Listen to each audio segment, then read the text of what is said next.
Fit-Up Warrior here. There's going to be a lot of people in the White House cabinet that are going to be on their way out the door. The picture you're looking at is of Kirstjen Nielsen.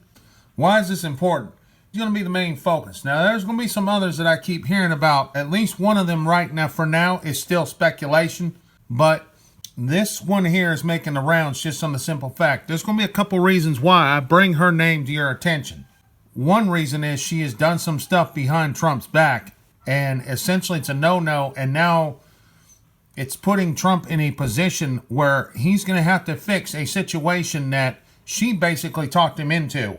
Now, take this one with a grain of salt, but a rumor going around.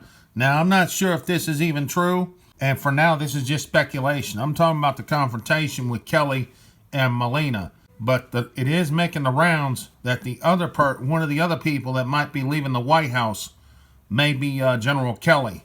According to CNBC, they're saying apparently Kelly may have got into it with the First Lady. If there's truth to this, and he abruptly gets relieved of his duties, then you know what really happened.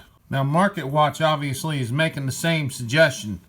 They're not saying that there was a confrontation between Kelly and the First Lady. They are saying that the National Security Council needs to make some abrupt changes per the request of the First Lady. So they're not directly hinting that there was some sort of dispute between Kelly and Melania Trump, but Melania is insisting that some changes do need to be made. Now, one of the problems they're running into with Nielsen is they really have not found a replacement to replace her. There have been some major issues with her, however, as to why they may be trying to get rid of her. One of the key issues why she may be on her way out the door is the fact that a border fence was established around Tijuana when a lot of the first batch of the caravan actually made it to Tijuana. I mean, you're talking 8 busloads worth of people that were able to get on these buses, reach Tijuana, and climb the fence. Not a wall, but a fence. And I want to bring something else to people's attention, because the main reason why I say it the way I say it, the fence, was because this was negotiated on a temporary scale. Well, I find it convenient that it was negotiated on a temporary scale because Trump did want the wall there. And these people were actually able to climb that fence. This is a very, very questionable situation going on in Tijuana. This is from the American Thinker. They bring up several points as to why this border issue in Tijuana was a major problem transitioning from Tijuana to San Diego. They bring up several points. One key point was the Department of Homeland Security's website doesn't seem to think the caravan's arrival is a big event either.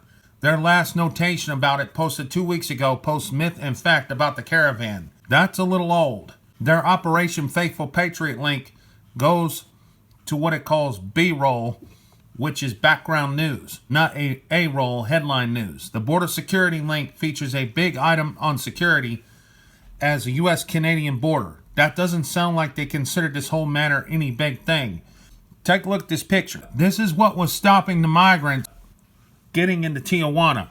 And the kicker was, American Thinker pointed out, it's almost as if the DHS in general and the DHS secretary did not take this more seriously than what Trump wanted. And Trump is looking at this going, wait a minute, this needs to be addressed. It goes a little further. As far as Constantina or Razor Wild that was belatedly strung, look at how bad it is. Take a look at the image right here. It's almost as if they didn't want to put this together. According to American Thinker, this is a DHS screen grab. It goes right to the beach water levels and stops right there. After that, no Constantina wire. In other words, if these people want to risk it and get around this wall, if they're able to swim, they can get around this damn wall. This is a serious problem.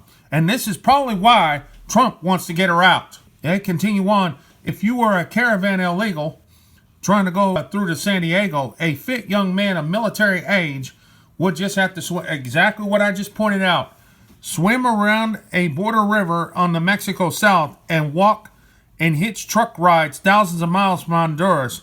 Would that fence be much of a physical problem to you? No. Anyone of youth, I'd say possibly as old as 45, could get around this wall. This is a serious problem. And see, if you've been following me on Facebook, I've been saying this lady has got checkered past, and that alone was a major problem. And according to Stars and Stripes here, they're going to break up different members of the armed forces active force to head to different parts of the border, especially with now that the part of the border by Tijuana has now been exposed.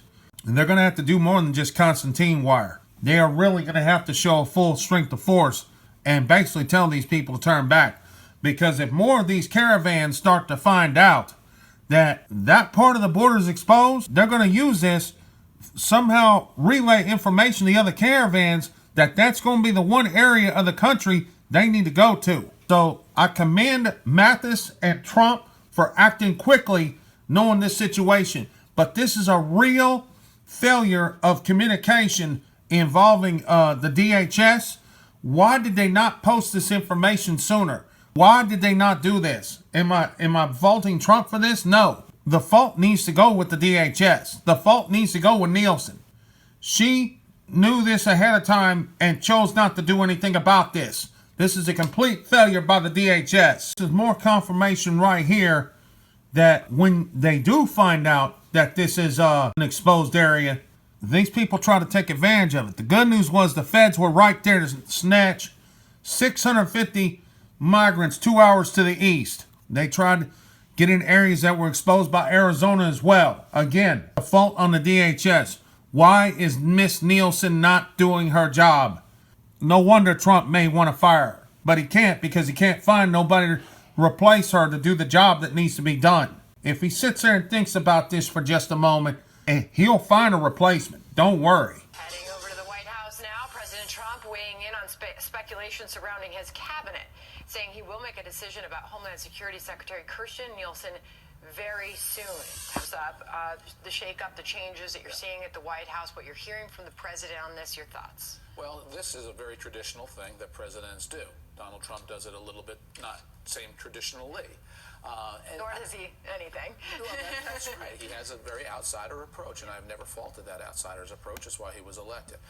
My only advice is, as you're going to make legitimate changes, have the person that you're going to newly nominate ready the same day that you announce somebody is leaving. It's cleaner that way. It shows forethought. It doesn't just show a vacancy. The problem in Washington, when you have a vacancy, when you have a void, it gets filled with negativism and attacks. Right. So have your replacement ready the day you announce who's leaving. Because when there's blood in the water, the sharks start to circle, right? Well, there's that. And look what happened with Attorney General Sessions. We have an acting Attorney General, highly controversial. There's nobody yet known, ready. Think about how differently that could have been if he said, Sessions is leaving, here's who's replacing him. And now we're talking about the qualifications of the new replacement. Instead, we're in this abyss about whether the acting Attorney General is legal or not. Well, the president said that White House changes. I'm looking at things. I haven't made a decision yet. I will be making a decision on Homeland shortly. I have not made decisions yet. I will be making changes on various things, which sort of leaves the door open to possibly more changes than just this. And he's entitled to that. Presidents should get the team that surrounds them. And it should be a team of outsiders. It should be a team of people who do it Donald Trump's way, who give the president support, who let the president know they've got his back, they are for his policies, and that's what they're going to do. He deserves that. He was elected. He gets his team, even if establishment people don't like it. But when he makes the changes, I hope they're well thought through, and whoever comes in next has a good But his reputation. complaint, it goes back to the media and the way the media covers those changes, because he tweeted this morning on these various reports. The White House is running very smoothly, and the results for our nation are obviously very good. We are the envy of the world, but anytime I even think about making changes, the fake news media, capitalized, goes crazy, always seeking to make us look as bad as possible. Very dishonest. Number one, most American people have never heard of anybody in the cabinet. They don't know their names. They don't know the names of the White House Chief of Staff, let alone the Deputy National Security Advisor. What the American people know is the results. So Donald Trump's 100% right about results are what matters the most. Having said that, having worked in the White House, it's very important to have a good team around you and not to have chaos. And I don't think that this has been an unchaotic White House. We do know the name of the Chief of Staff. It's John Kelly.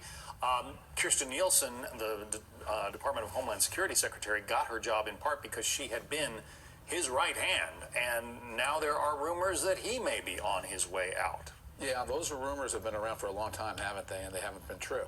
So we'll see. But if the president decides to make a change, that's his prerogative.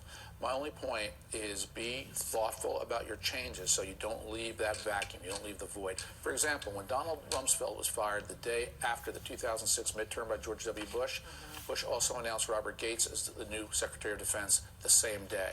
It was crisp, it was clean, it was forward-looking. But do the same. Isn't that how the word gets out, that somebody has a short lease on life because all of a sudden there's a job search for the replacement? Well, in that instance with Bush and Rumsfeld and Gates, no. I mean, that was quiet behind the scenes. Gates was teed up. He was ready. It was announced.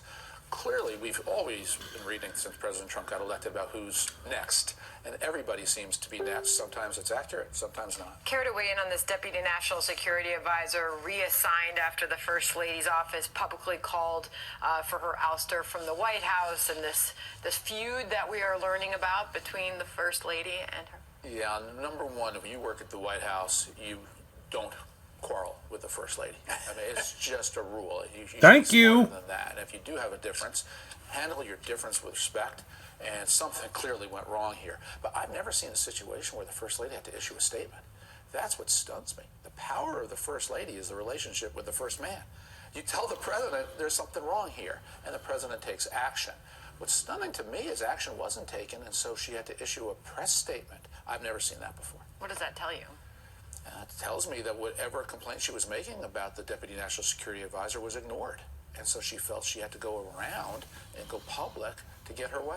That's remarkable. Whatever happens, happens, folks. Just be ready for some shakeups, because Trump wants to make sure these people are doing the job. And when they're not, and in the case of the First Lady, in which her person was not doing their job, they both take action. Keep your eyes peeled, folks. There's going to be some changes. Folks, please share the video. Thank you.